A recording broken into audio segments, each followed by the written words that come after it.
今日は中潮、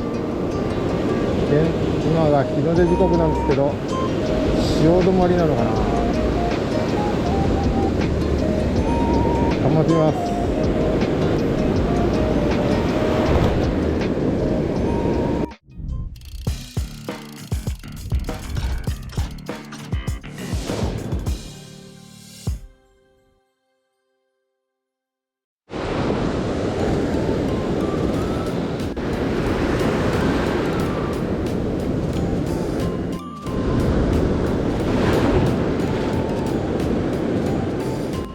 全然反応がなかったんで移動してます。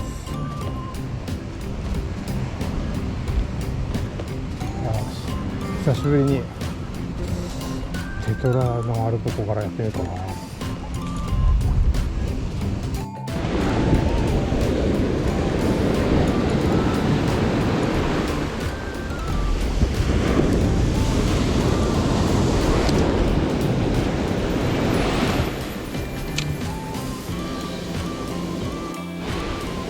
近くで大きなエイが釣れました。そろそろ地合いか。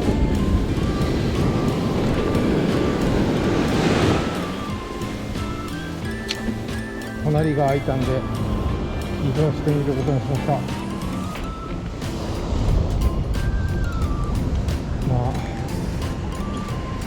あなんか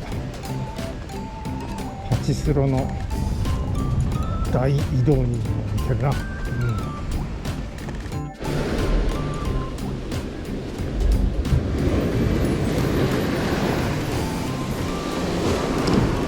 下流に進みます。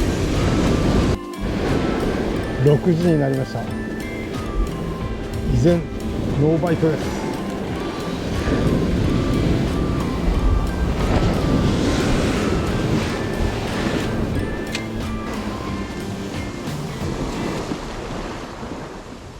お、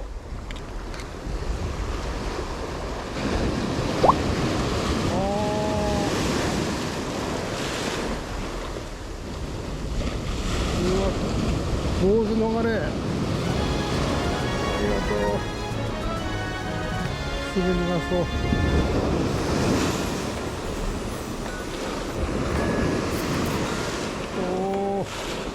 大きくなるよ。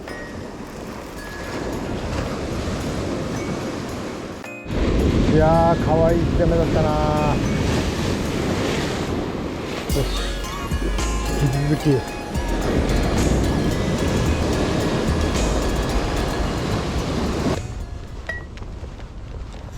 まあちっちゃいの、一応ちっちゃいの釣れたっちゃ釣れたし、まあ楽しかったです。